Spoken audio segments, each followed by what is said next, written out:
Ek verteenwoordig die Tsansebani konsinegroep hier in Bosmansberg.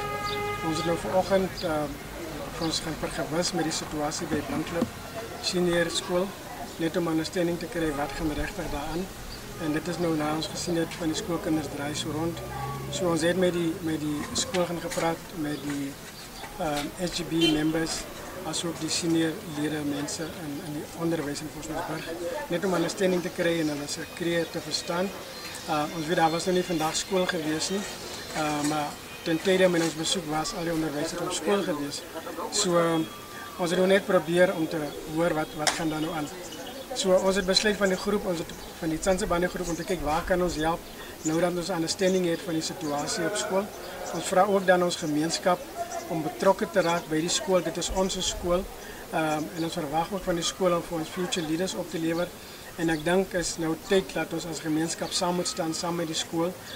Miskien wat ek kan sê is om te sê, kom ons vergeet dat ons nou nie vingers verwys en allerlei tipe goedjies, maar kom ons kyk hoe kan ons bydra in terme van die sustainability van die skool.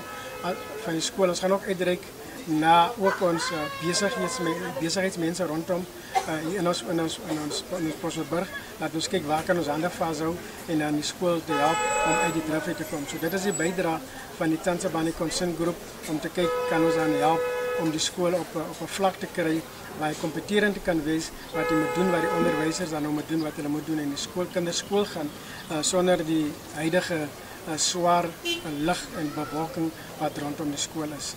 Baie dankie.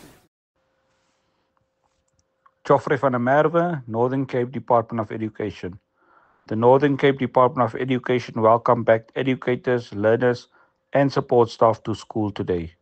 The province has experienced heavy rainfall in the recent days, which has resulted in inaccessible roads, power outages, and infrastructure damage, particularly in the Namakwa and John Taolo Gatsewe districts. Overall, school activities resumed smoothly across the province, with the exception of a few schools in the ZF Mgao district. The department is fully aware that many schools are facing financial challenges, particularly with regards to municipal service accounts and hostel subsidies. Blinkklip High School was closed today due to outstanding payments from the department for matric interventions. Additionally, Rietfontein Combined School has informed parents that the hostel will remain closed until the school receives its allocation for hostel subsidies.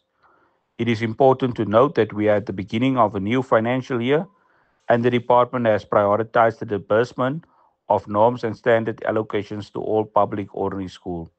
We have engaged with the provincial treasury to agree on a payment schedule and the disbursement process for schools. These allocations will be processed over the coming weeks. Lastly, we urge all school communities to support our learners. This is a short term and much work needs to be covered before the June examinations. Every school day is essential and teaching and learning must continue without any disruptions.